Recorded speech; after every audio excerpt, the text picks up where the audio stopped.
Hello everyone! It's me again, Ate Nyuglay. Tara, samahan nyo nga kami mamalengke. Bago pa man kami umalis, may sasabihin daw sa inyo yung jowa ko. Hi daw, sabi niya. Ito na nga, lumakad na kami. Kasama nga pala namin yung mama ko. Ganda, diba? Mama ko kaya eh. Nauna na nga pala yung jowa ko lumakad. Habang naglalakad kami, sumusunod nga pala yung dalawa naming aso.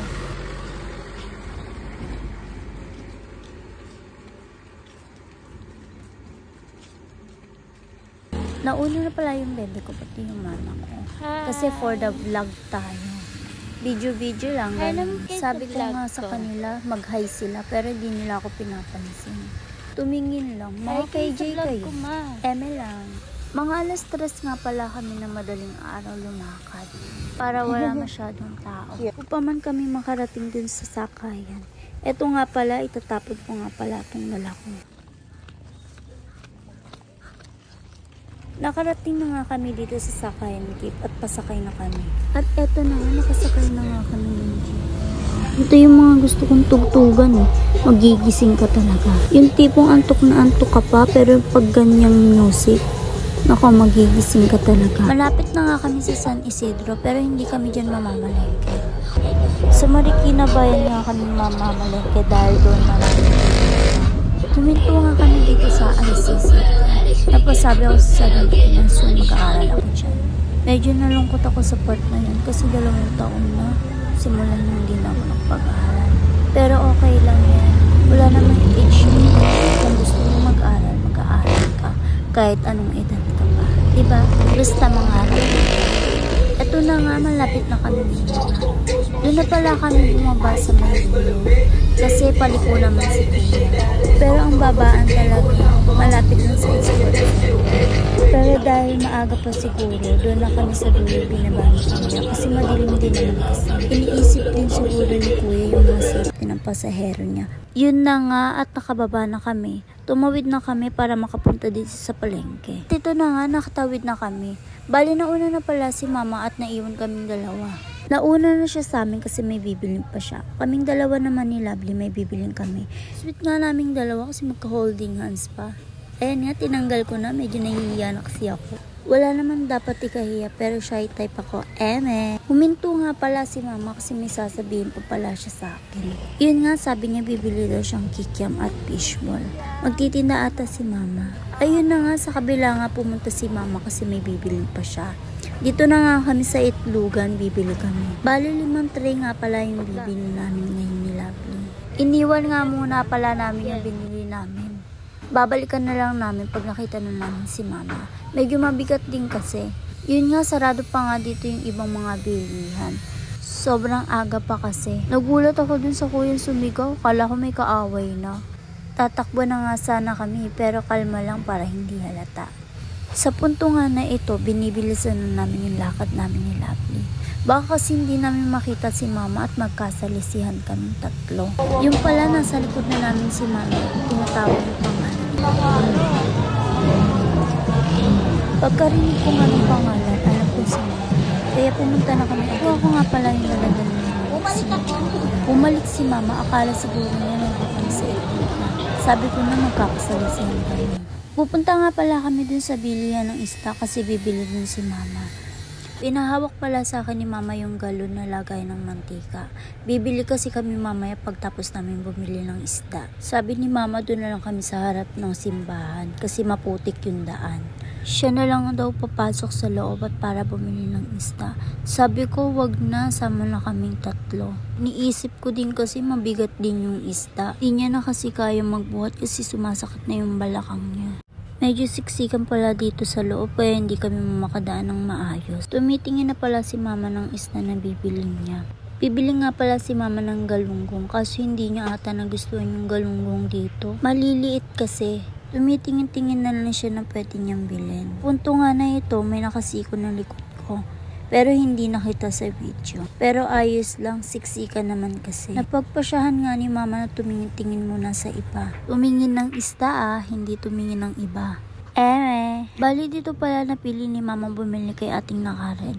Bali 5 kilong galunggong pala yung nabili niya. Tinanong pala ni mama kung magkano kilo.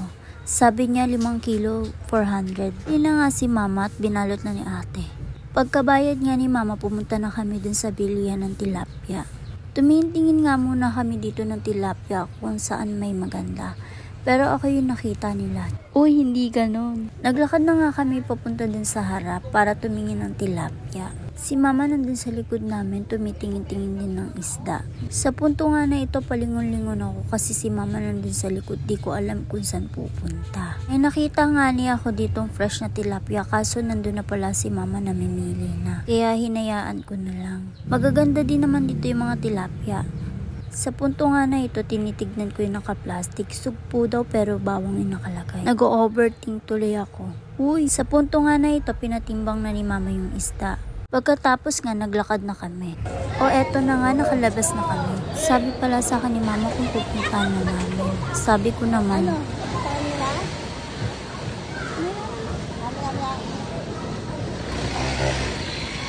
mamaya na lang namin pupuntahan kasi medyo mabigat din. Marami pa kasi kaming bibilin. Lumakad na nga kami para pumunta sa next na pupuntahan namin. Sa bilihan ng mga tinapay. Bibili sana kami pang dinuguan kaso walang nagtitinda. Kaya dumare-diretso na lang muna kami para maghanap ng bibilin pa. Medyo mo tinamay para mayroon pa kami. Hindi pang kwento ako. Umitingin pala dito si mama ng kamatis kaso medyo hilaw pa. Gusto kasi niya yung medyo hinog na, pang sarsyado. Lumakad na nga ulit kami at nagtingin-tingin.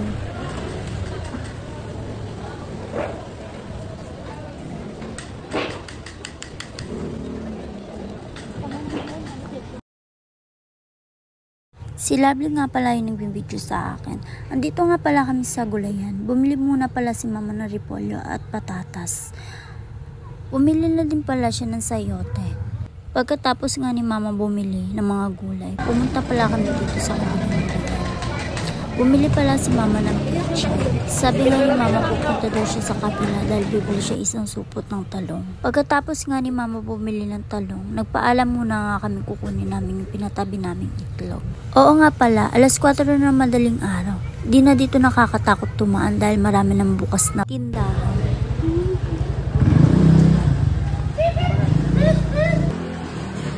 May nakita pala ako ditong aso na pagala-gala kaya tinawag. Kawawa yung